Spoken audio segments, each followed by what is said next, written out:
अस्सलाम वालेकुम व्यूज़ कल ठीक ठाक हो। और ये देखो हम असी आलू आ देखो असी प्याज भुनते पे मटर शलजम आलू मटर ने शलजम और आलू ने धनिया मिर्चा ते टमाटर हल्दी नमक और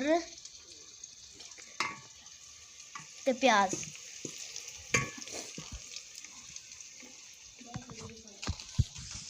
सब्जी बना के असीं फिर तुहानूं खावांगे। ते आ देखो माशाल्लाह किन्नी प्यारी धुप्प चढ़ी हुई है।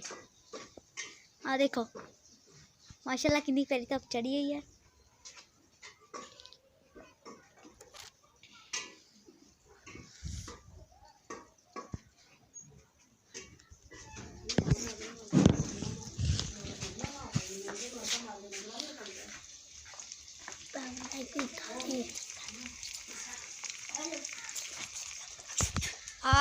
मेरा भरा नमक लेके आया है, नमक हल्दी लेके हल्दी नहीं मिली।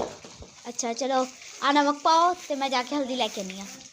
ते आ सब्जी अस्सलाम वालेकुम व्यूज़ कल ठीक ठाक हो।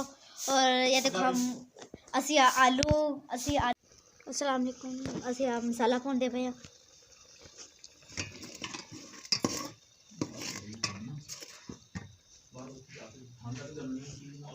और देखो असी मसाला भुनते पे हैं, साढ़ा सालन पकता गया है। हरी सब्जी